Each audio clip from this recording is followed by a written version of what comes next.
Okay. So I've been looking anyway. Everybody's here, I guess.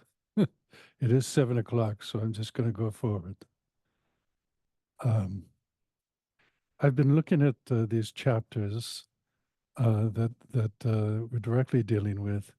It's all right now about trying to identify the object to be negated in the proof of the emptiness of inherent existence in order to find the right view that leads to liberation from the uncontrolled cycle of death and rebirth. And when conjoined with great compassion and the spirit of enlightenment, will also eliminate the obstacles to knowledge, which, when that is complete, one becomes a Buddha and is therefore able to guide, protect, and care for all living beings wherever they are. And we've been dealing with a section in the Insight chapter of the Lamrim Chama, the great presentation of the stages of the path to enlightenment, identifying the object being negated, in particular, looking at those instances where um, where persons who are trying to implement and understand the right view have negated too much. And in this book, the great treatise on the stages of the path to enlightenment, Joshua Cutler, editor in chief, Guy Newland, editor, that goes up through chapter 15. I'm not sure which chapter it starts, but it goes through chapter 15. And then after that comes a chapter on when we don't negate enough, and so leave some of the hallucination that is an obstacle to our achieving liberation and enlightenment. So, there was, when we first started this a study group, it was like a chapter at a time. But I'm finding that there's a number of chapters that are very similar in what they're saying, and that's just kind of repeating the essence over again in different ways, dealing with slightly different misconceptions that Lama Tsongkhapa is targeting in his presentation. And I'm just thinking that there's not really a point to just go one chapter at a time. We can just cover the whole section on when we're what happens when we negate more than we should. And remember, this is all about trying to identify what is negated in the proof of the emptiness of inherent existence, which from the highest school of Buddhist philosophy is the reality of everything.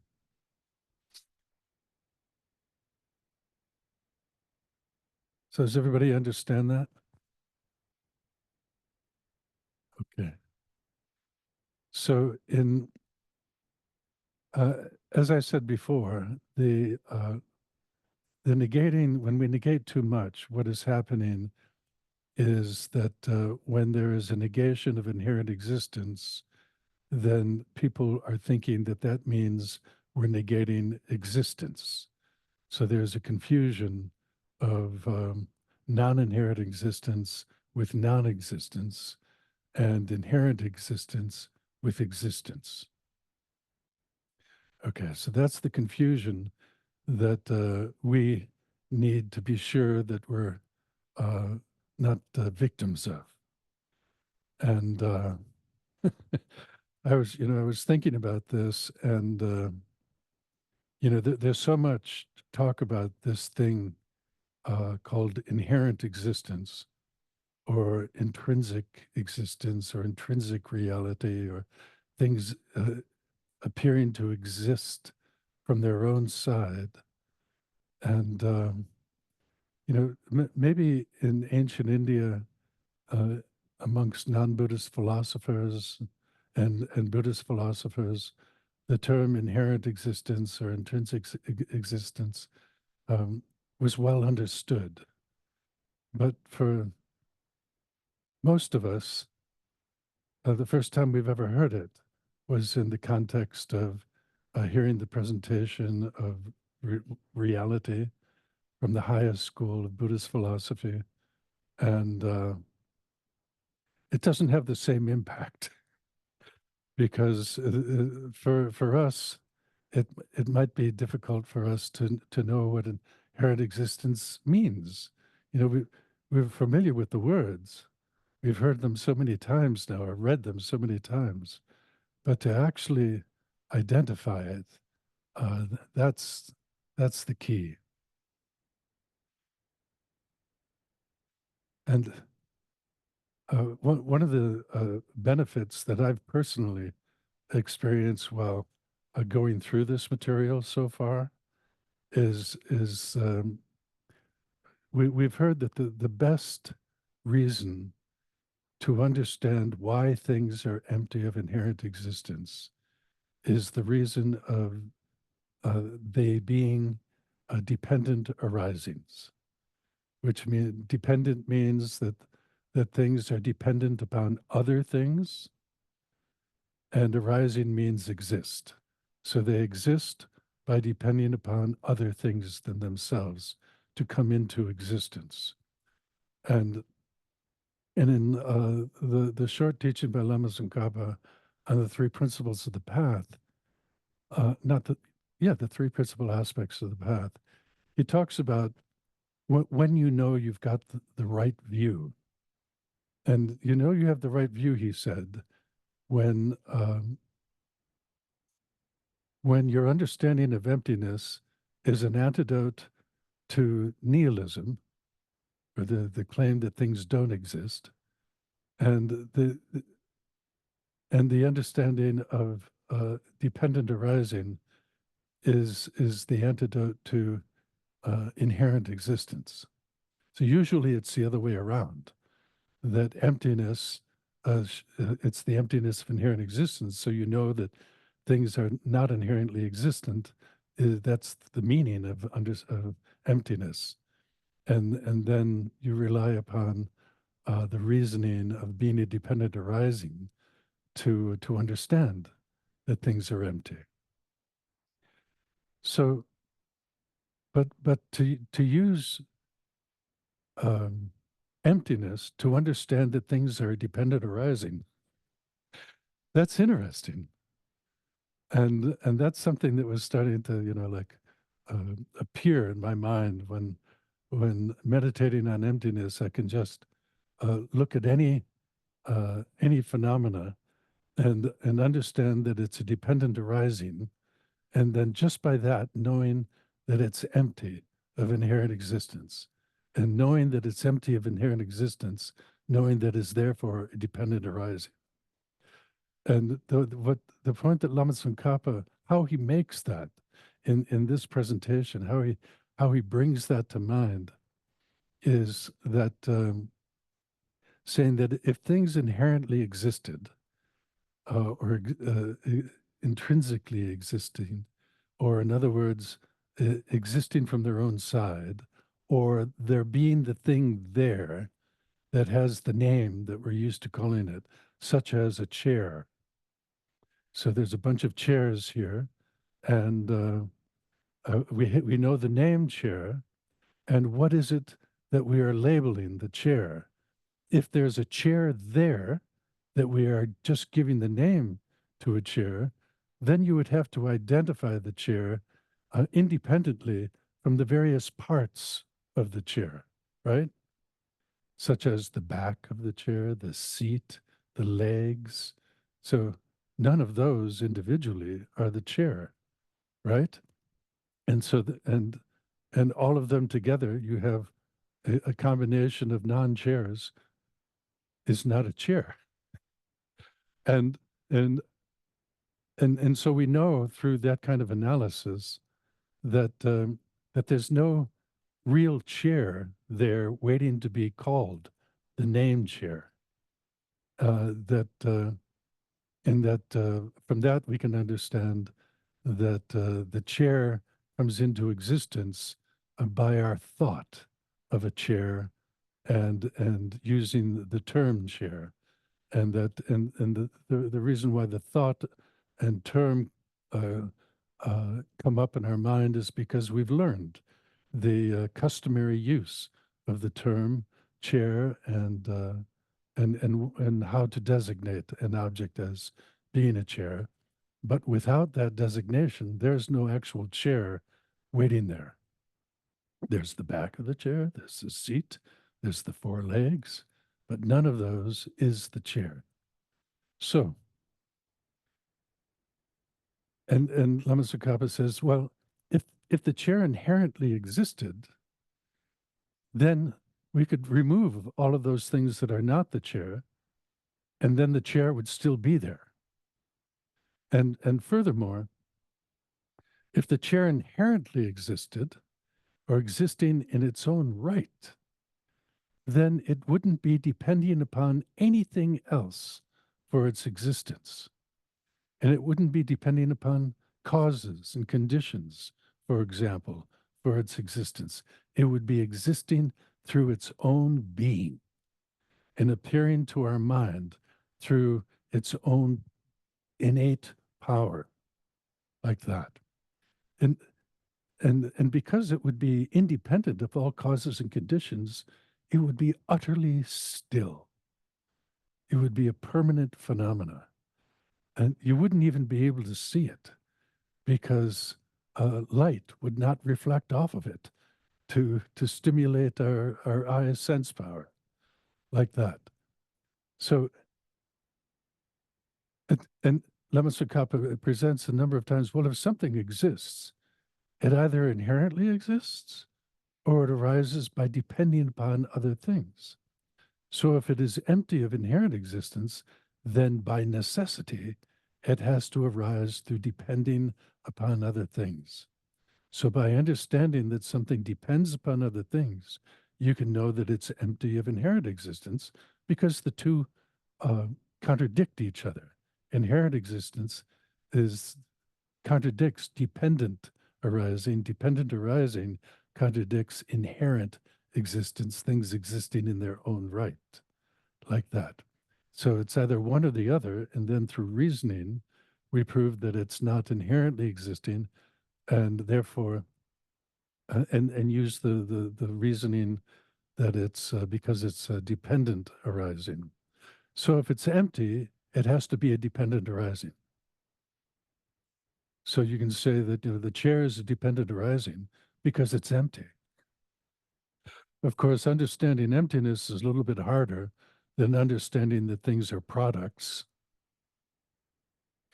But the important thing that Lama Tsongkhapa is getting at is that when you think of emptiness, the the the emptiness is understood as a quality of an object that exists, right? So so when you understand that the thing is empty of inherent existence, you understand that it's also dependent arising. And then the two things will start to appear in your mind as if they're appearing at the same time. There might be a very fast going between one and the other, so fast that they just appear to be there at the same time. And Lama Tsongkhapa was saying that when you understand emptiness by means of reasoning, then the two, being empty and being a dependent arising, those two qualities will appear at the same time. And then as you become increasingly familiar and focused on the mere emptiness, you'll eventually achieve a focus single pointedly, where then only the emptiness will appear. But it's very interesting to employ these reasonings at any time, not just when we're studying or when we're supposed to be meditating. Uh, but even when we're meditating, there's a lot of times we're meditating on other things besides emptiness of inherent existence, like when you're reciting a mantra. Just by reciting the mantra Om Mani Padme Hum. So I'm reciting the mantra Om Mani Padme Hum. I am a dependent arising. I arose by depending upon causes and conditions, like my parents, like the food, like the air, like yesterday's me, giving rise to today's me. That's so I'm a dependent arising. Therefore, I'm empty of inherent existence. I'm reciting a mantra. How did I get to recite this mantra? By depending upon some lama who gave me the mantra. It could have been an initiation. By thinking about the causes that enabled me to recite the mantra. And here I am, the product, reciting this mantra. I therefore am empty of inherent existence. Just by the very fact that I'm reciting this mantra is proof that I'm empty of inherent existence, because I wouldn't be able to do it without being empty of inherent existence. So it becomes a very interesting way to be able to meditate on emptiness, because I was even doing it while driving here. I was not distracted by my meditation on emptiness. I was increasingly aware of all the causes and conditions that enabled me to drive here, and then knowing, and therefore they're all empty of inherent existence. So I think that's where we need to get to, with this, and and there's so many reasonings involved in these chapters. So does anybody, through the studies that you've done so far on these chapters, does anybody have any particular questions about it, or should I just go on?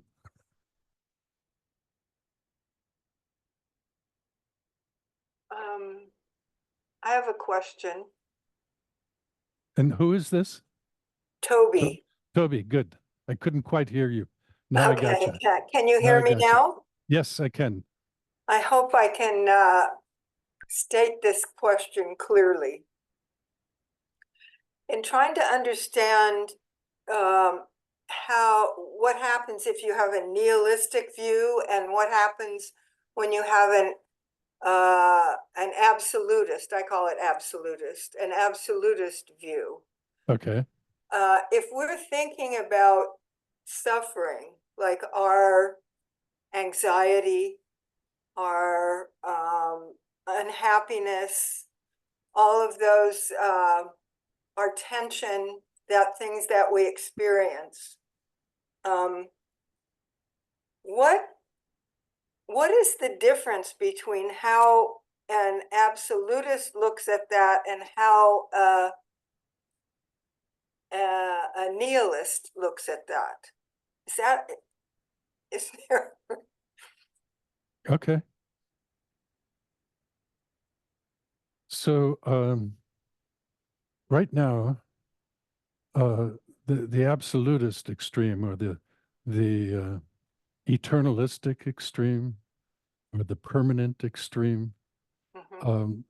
that's an extreme view that everybody who uh, believes that things inherently exist, they have this view. Okay, Right. so that's very common. Just say, "Oh, that's the way I view things," like that. That's the eternalistic view. That things they exist as they appear, and the way that they appear, they all appear as if their identities naturally abide within the object from its own side, not that their identities were given by our thought and speech, but rather that they're objectively there. So that's as you were calling it, the absolute extreme. Mhm. The nihilistic extreme uh, comes up when, especially within the context that we're studying right now, comes up when the Prasangika, a Buddhist philosopher like Chandrakirti, says that things do not exist inherently.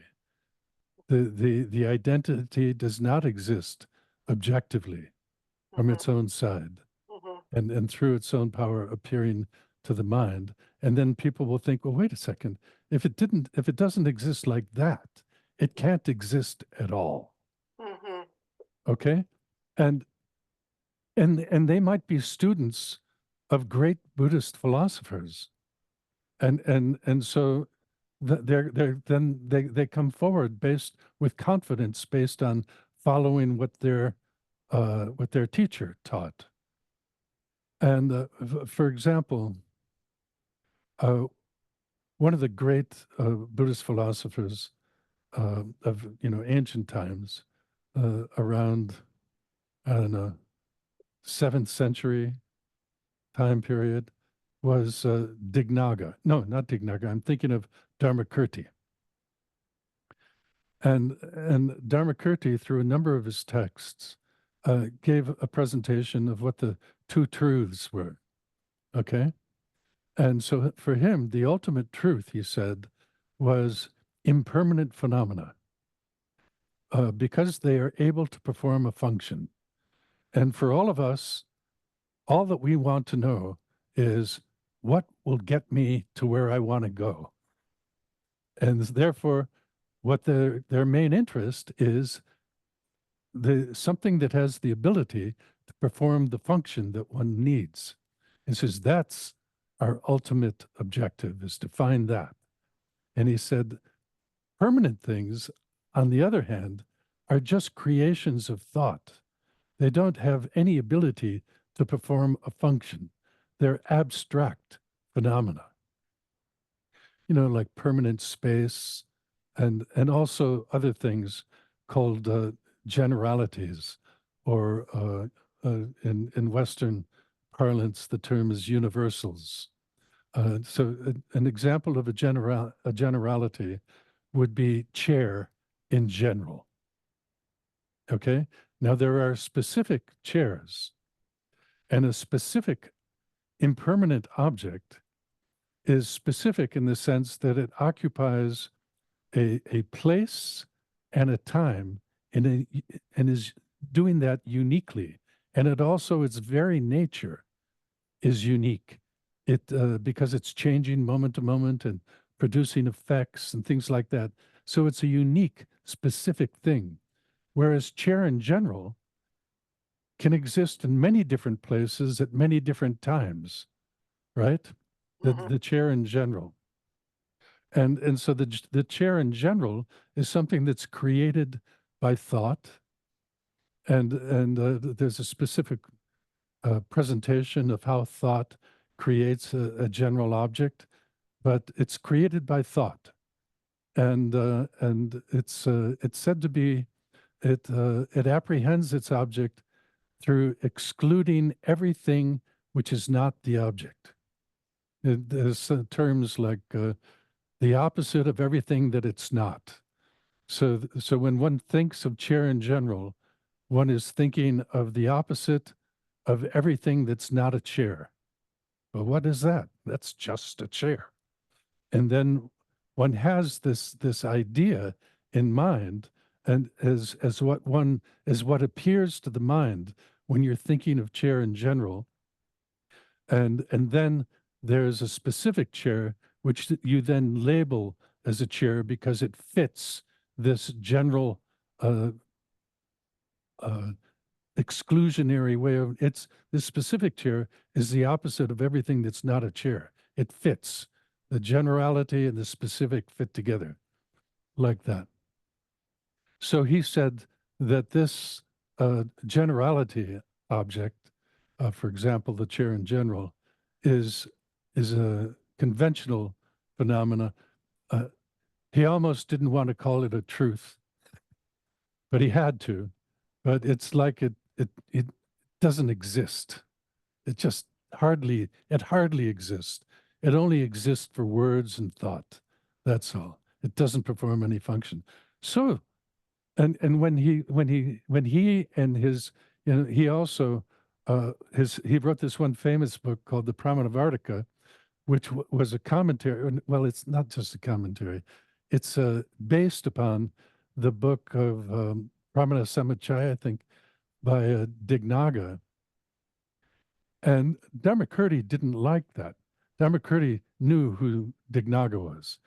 There's no reference to him knowing who Dharmakirti was. So Dharmakirti's activities didn't start until after Chandrakirti. But he knew of Dignaga, and he was unimpressed by his logical reasoning, because for Dignaga, for a thing to exist, it has to have inherent existence. And Dharmakirti had the same idea, that these impermanent phenomena have to inherently exist. If they don't inherently exist, then there's nothing to identify the object of being what it is. There's maybe all these other things, but there's not the object really there, like that. So they would accuse Chandrakirti of being a nihilist when he negates inherent existence. He said if things are empty of inherent existence, then they don't exist at all, like that. So can I just thank you for that? But can I just ask, so, our suffering exists, our anxiety and tension, etc., that exists with us. We can feel that it happens. So would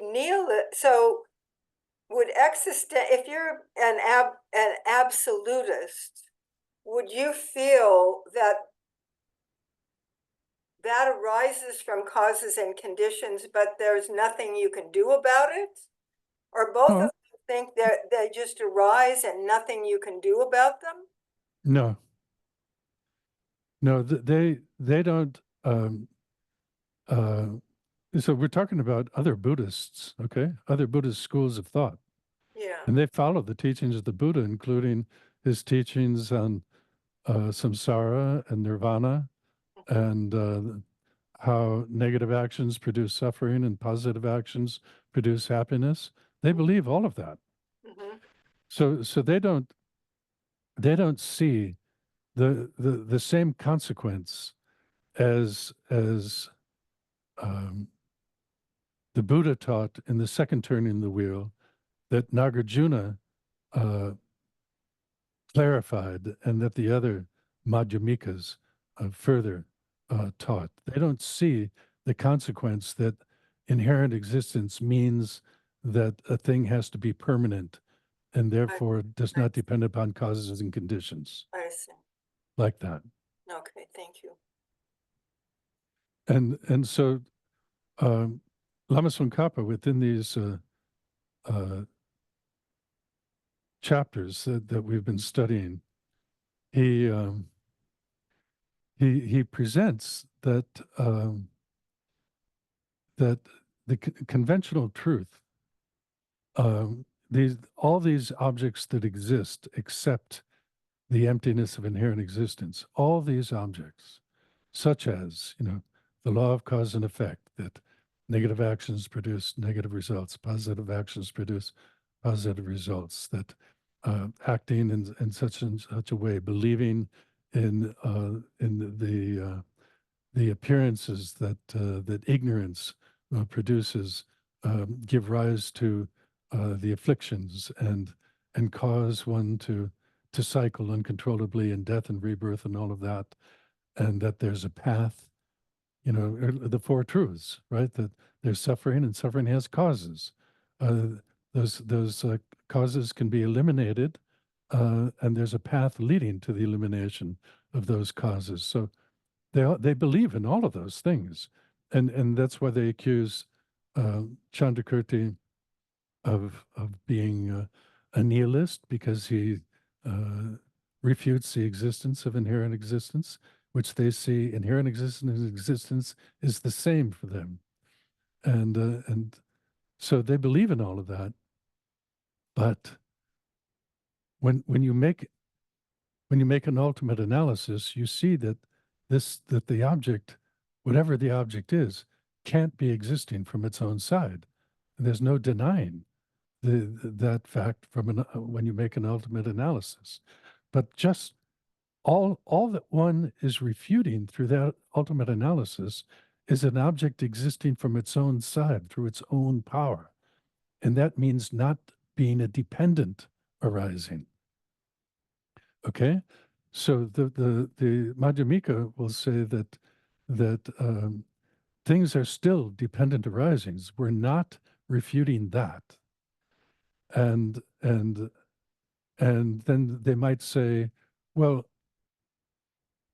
no, if you refute that, then things don't exist at all. And then he'll say, yeah, but things do exist. And they say, well, if they do exist, then they have to be observed by a valid cognition. And here they are um, referring back to scholars like Dharmakirti and Dignaga, who gave a lot of presentation on Buddhist epistemology, the study of ways of knowing. And so they, within their system, which became very popular amongst the Buddhist schools in ancient India, so popular, in fact, that Chandrakirti almost wasn't studied at all after his time until hundreds of years later.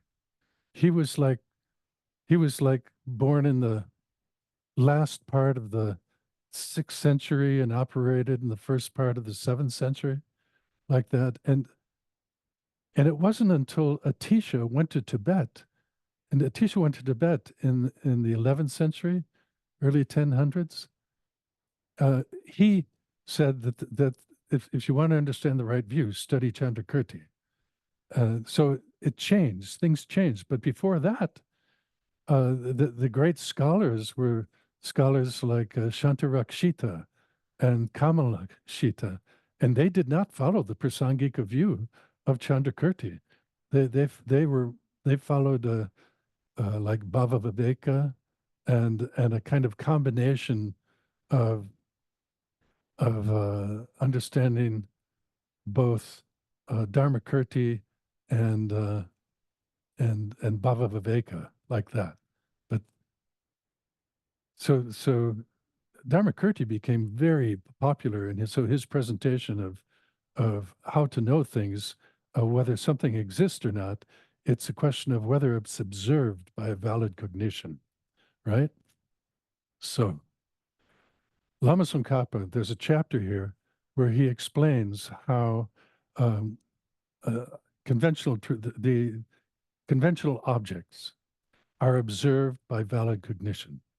They're observed by a conventional valid cognition that whose objects are exclusively conventional objects, not the ultimate truth, not emptiness of inherent existence, like that. And in that chapter, you see how all of these uh, Buddhist, all these others that are having questions or raising qualms with Lama Tsongkhapa's presentation, they're all Buddhist scholar positions, because they said that, well, we see that the Buddha said that there's that visual consciousness and so forth, none of those are valid cognitions. Chandrakirti had said that the only correct view is the view of emptiness. Everything else is mistaken, like that. So how can you say that there is a conventional valid cognition? And if we look at it in a little more detail, the meaning of a valid cognition is a cognition that is undeceptive. It is not deceived with respect to its object, so it knows its object. And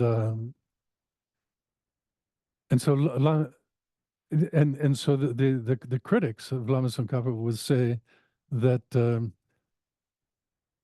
all our consciousnesses, aside from the meditative equipoise directly realizing emptiness, all of those are deceived because the objects do not exist in the same way that they appear. Okay, and that's the meaning of truth. When we're talking about ultimate truth and conventional truth, the word truth means that the object exists as it appears. And the reason why conventional truth has the word truth in it is because for ignorance, objects appear to exist as the objects, the way objects appear to ignorance is the way that ignorance grasps them to exist. So for ignorance, all of these conventional objects are true. But in fact, they're false because they don't exist in the same way that they appear, right? They they appear as if they exist having their own identity existing intrinsically from their own side, independently. But in fact, they're empty of that. So Lama Tsongkhapa goes through, I mean, you've read the chapters, so you know the arguments that Lama Tsongkhapa presents that conventional consciousnesses like visual consciousness, auditory consciousness, gustatory consciousness, olfactory consciousness, tactile consciousness, thoughts about conventional objects, all of those, he said, they're undeceived with respect to their main object. Even though their main object appears to inherently exist, they have no way of knowing that appearance is false because those consciousnesses don't do an ultimate analysis. So they have no way of knowing that that is a false appearance. But they accurately perceive their main object unless there is a temporary cause of error, right? Which he describes. The temporary cause of error would be like if you have, like if you have floaters, right, in your eyeball, those things floating around in the inside of your eyeball that they give the impression of like little strings or little bubbles or things floating around as if they were out there, but there's no floaters out there at all. It's because of something is affecting your vision, your eyeball, and its power to see. Or if somebody takes a hallucinogenic and starts having hallucinations, and those objects are not actually outside; they're just created by your mind through the force of that hallucination. And there's other objects that are temporary causes of error that might be external, uh, such as a mirage. You know, it appears like water, but it isn't water. And other internal causes of error, such as jaundice, that can affect your vision in such a way that white snow will appear as if it's yellow. If you've ever, I remember when I had jaundice, it was, my eyes were so yellow, but I'm not sure that there was no snow around, so I couldn't test that one.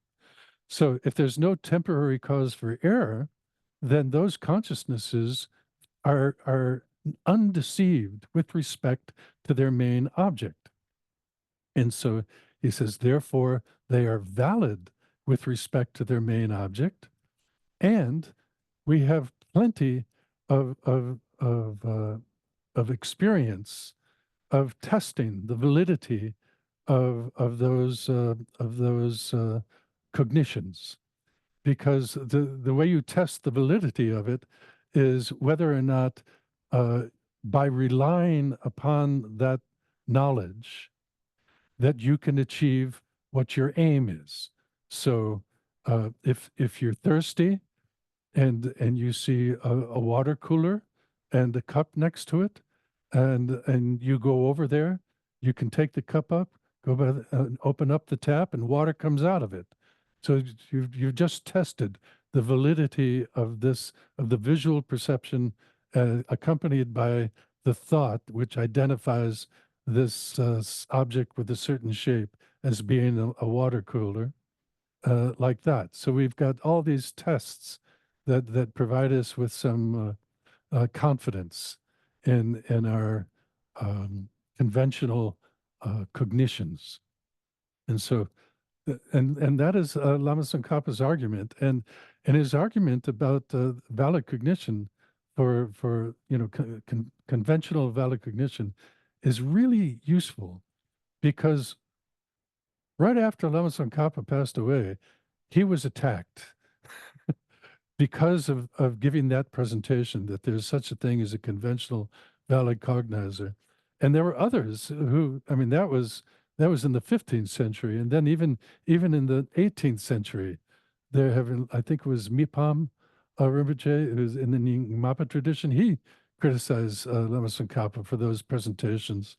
And there was this one Sakya Lama who lived in Bodha, and and he brought up those old arguments, which are still fresh. They still debate these. But even Lama Yeshe, he made a point that he says, well, if he says there is some advantage in thinking that everything is an illusion, because then it kind of weakens the strength of this ignorance that grasps everything as existing as it appears, like that. But it is, it is important to have confidence and to be able to discuss, how uh, that things that conventional objects validly exist because they're observed by a valid cognition, and then following Lama Tsongkhapa's many different reasons for being able to substantiate that view. And there's one. What was that? Yes, Bob?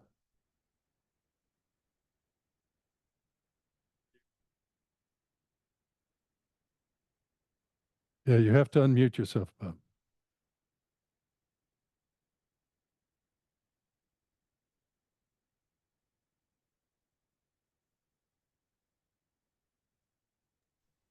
Okay.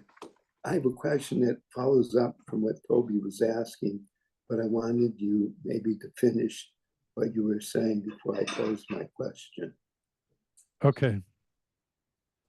All right. So, yeah, thank you. I wanted to pursue this a little bit further.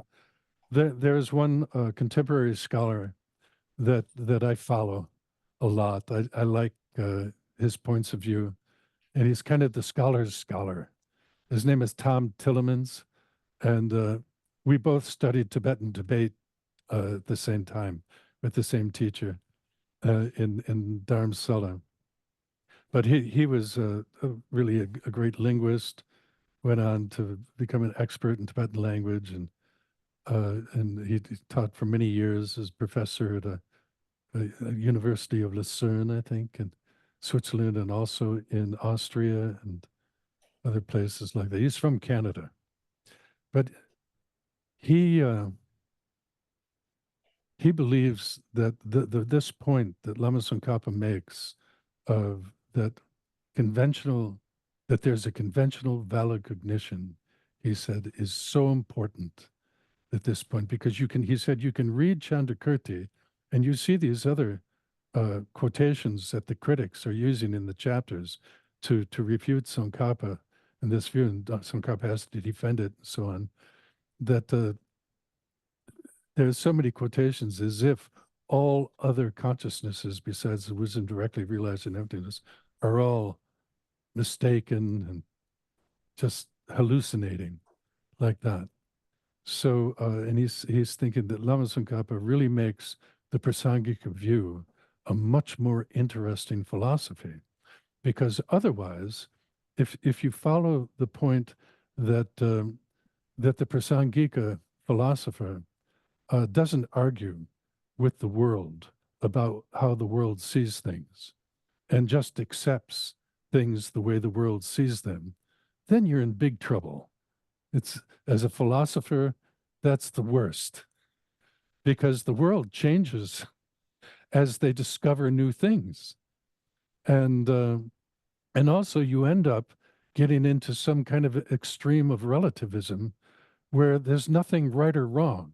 It's like everybody's right relative to their own perspective. And that's a disaster too. And so the fact that you can have a, a conventional valid cognition removes those extremes. So that was the point I wanted to make, Bob. So what was your question?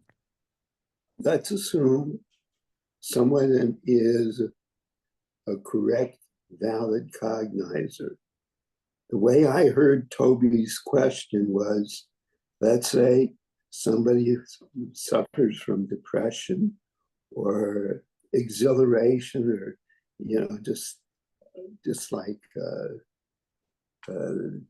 different mind sets that are based on, they're all based on causes and conditions, but a valid cognizer, unless they have clairvoyant powers, they can't say what somebody is experiencing depression.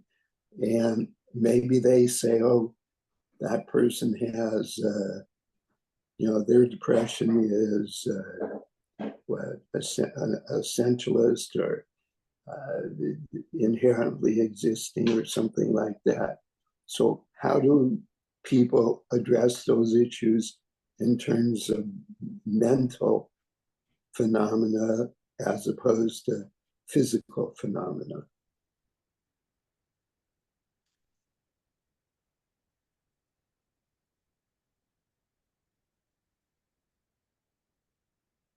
I don't really understand the question. What was the kind of the gist of it at the very end? How can I say that someone's, let's say, depression, in terms of, we understand it's all dependent arising, but how can somebody, let's say, from a eternalistic approach say, well, that person's depression is permanent, and somebody else saying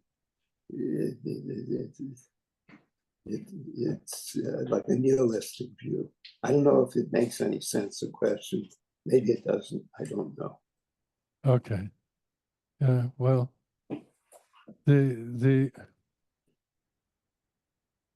everyone who's all ordinary beings, right? Those are the ones who aren't Aryas. They all have the eternalistic extreme. Okay, that grasp things as inherently existing in the way that they appear. There are people who take that and then will also say that something that inherently exists didn't exist before and won't exist later. And then they will be considered nihilist, because if something inherently existed, then it should be always existing, because it doesn't depend upon causes and conditions like that. And yet they say that it goes out of existence, such as a person who doesn't believe in former lives or future lives, but they believe that their current life is their, this real, this me is not a mere designation by name and thought. I'm this solid me kind of thing. So, so a person who's suffering from depression is just like anybody else. They're a person. They may appear to themselves and to others as if they exist in their own right, like that, and therefore, because of that appearance, and if they actually believe in that appearance, then they would be suffering from the eternalistic or absolute extreme, like that. And then if they think that that this, and they might even see their illness as existing in its own right, and then get very discouraged about, lose any hope for a cure, and then might think that, well, maybe when I'm dead, then I'll be free of all this suffering. So that would be a nihilistic extreme, because here they're believing that something which is inherently existing is going to go out of existence, just like that. So that's a contradiction. That couldn't be. And even a person who doesn't like promote the idea of inherent existence, but still there's all kinds of nihilistic views about that, like the mind is not, there's no mind being a separate entity from the body. A Buddhist would say that's a nihilistic extreme, or that there's no former lifetimes or future lifetimes. That's a nihilistic extreme. Okay. So it doesn't matter whether a person is suffering from depression or not. You can still have those extremes. Okay.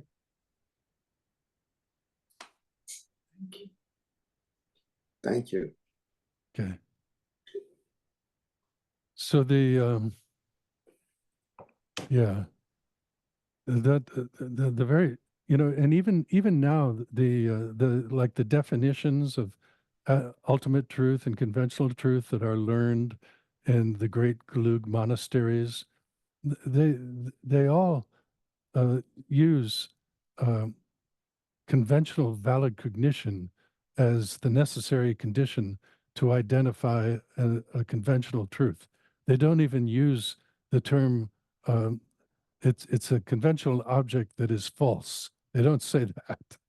Whereas, like Chandrakirti, he has no problem saying that conventional truths are false because they don't exist the way they appear. But since Lama Tsongkhapa made this point that the valid that conventional objects exist because they are observed by a conventional valid cognition, that now all of their definitions of conventional objects are in terms of being observed by conventional valid cognition, like that. Really important chapter. It was so interesting to read that. It was like history. It was unfolding because before that, people had no way of really having to prove that that conventional objects existed. It was just that, of course it exists. Like if you've been studying Buddhism for a little while and you go home, people are asking, "Well, what have you been studying?" I said, "I've been studying about reality." He says, "Oh, what do they tell you about reality?" "According to reality, you don't exist," and they'll all start laughing. And that's why the Buddha said he didn't argue with the world, because they have reasons to show that, you can't just say that you don't exist like that.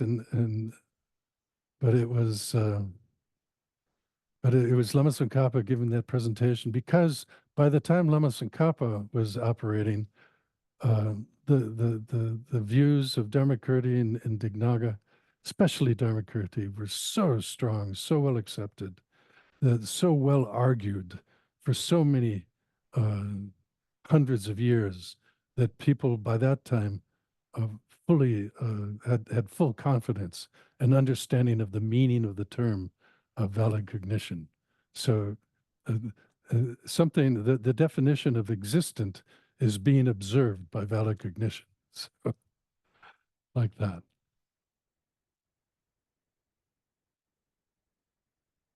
Yeah.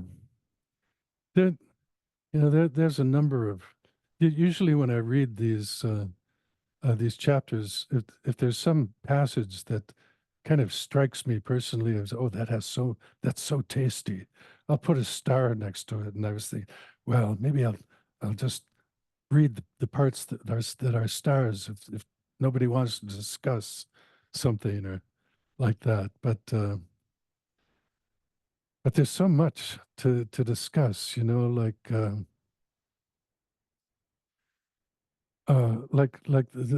last chapter in this section talks about production, right? That there's no um, intrinsically real production, and the ultimate analysis of that is by relying on these four possible ways that something could be produced, right? That it's either produced by itself, or it's produced by another, or it's produced by both self and other, or it's produced by neither self, by neither uh, by itself, nor by the other, like that. And there's a lot to discuss about that. But, I was looking at some of the reasoning, so the points that Lama Tsongkhapa was making, and, the qualms that he was addressing and answering. And a lot of those qualms are scholarly things. Scholarly things, like even in the translation of Sanskrit into Tibetan, how the wording can be ambiguous. So, like in a lot of cases, one just is concerned with the first two of those four possibilities. It's either produced by itself or it's produced by another. Okay.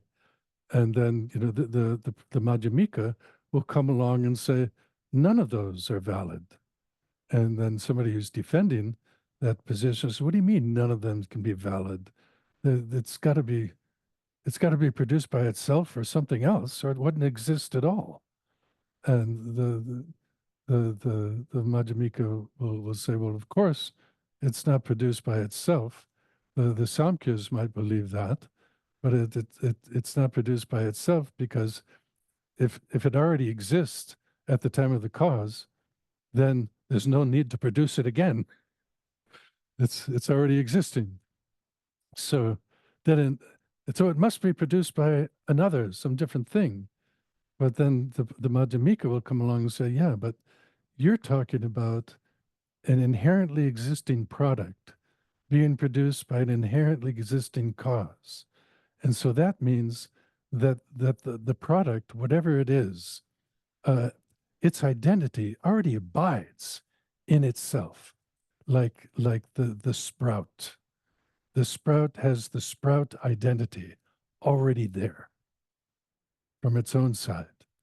And the seed has the identity of being a seed existing within it already. There's the entity seed already there in whatever, the germ, the whatever. It's already there. The entity of the seed is already there. And these two entities are totally different. The entity of seed and the entity of sprout are totally different from each other. So if one totally different entity can produce another totally different entity, then any product can be produced by anything else, because they're all equally totally different from each other. So that's the ultimate analysis, proving that there's no inherently existing production. That is, no inherently existing product coming from inherently existing causes. But as soon as Chandrakirti uses inherent existence, and they'll say, yeah, but that means there's no production at all. Nothing comes from anything, because they're confusing inherent with existing. And that's not the case. And we're reading all of this, studying all this, in order to help us find what this thing is, what this illusion is that they're calling inherent existence. It's not the same as existence. It's something added onto existence. And by adding it onto existence makes things impossible. They can't be dependent arisings. Others who are not satisfied with Chandrakirti's position, they'll say that, yeah, well, it's, when you say that things aren't produced by others, then you're denying cause and effect. You're denying karma. You're going to deny that suffering arises from the cause of suffering, and that there's no path leading to the cessation of suffering. And of course, Chandrakirti says, no, what we're refuting is inherent existence, not the existence of, not that things arise dependently, like that. So your homework is to use the reason dependent arising to understand emptiness, and use the reason emptiness to understand dependent arising, so that you see them together, right? Like when you're meditating on, like you might take bodhisattva vows in the morning and in the evening, right? That's a way we're told that we can somehow keep our bodhisattva vows if we refresh them every morning and evening. And the evening ones are great because then you go to sleep and you're not, when you're dreaming of being a selfish person, it's not quite as bad as when you're awake being a selfish person. But of course, when you're a selfish person, you're breaking your bodhisattva vows. So that's why you have to take them again and again and again.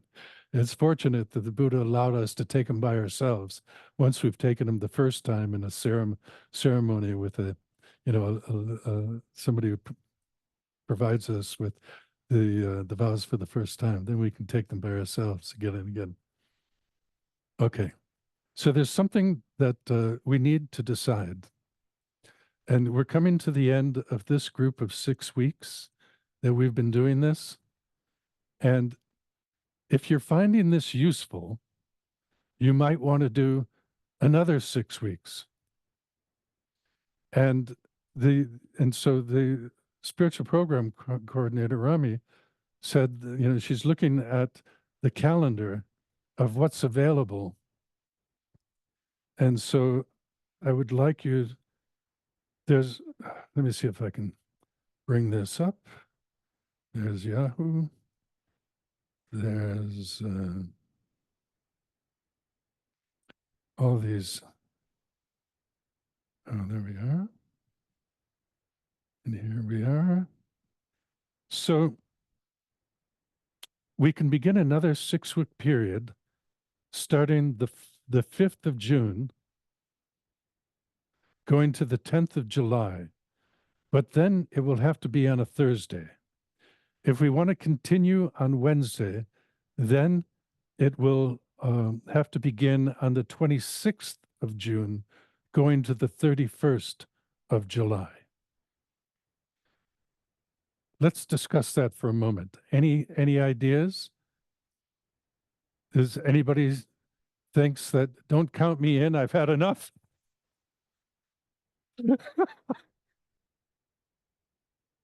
What do you think? I would like to continue on Wednesday. Okay. Is everybody else agreeable with that?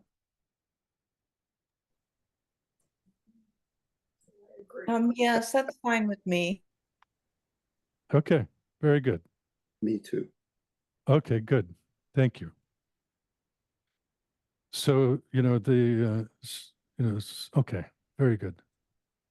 And, by looking at these topics that are covered over chapters and not just one chapter at a time, we can get into some of these other, like, I'm really looking forward to the Svatantrika Madhyamika and the Prasangika Madhyamika debates. That's going to be interesting because the Bhava Viveka, he's the one who created what later scholars call the Svatantrika Madhyamika position. He believes that things inherently exist on the conventional level, but do not ultimately exist at all. And of course, for the Prasangika, they'll say there's no inherent existence on any level. So they have this debate, and I'm looking forward to seeing how Lama Tsongkhapa covers that. All right, so we'll continue on Wednesdays. Okay, and how many more do we have? 1 or 2? We have 1 more? I'm not sure.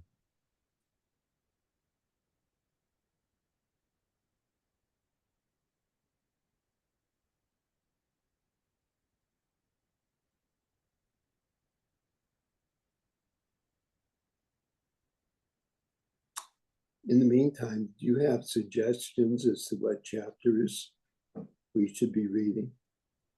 Yes. You should be reading chapter 16, which is when we don't negate enough.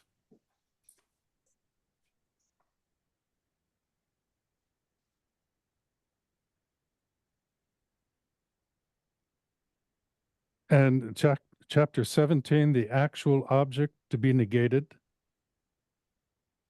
Yeah, those two we'll cover in the next session. Okay? And also anything that we have covered so far is also game for discussion and questions, okay? Because it's, you know, it's not easy. It's not. And Lama Tsongkhapa's text is a lot easier than Geshe Zopa's text. Geshe Zopa covers so many things. It's incredible. So, but I'm glad you recommended that, Bob. It was very useful. Okay. All the best, everyone.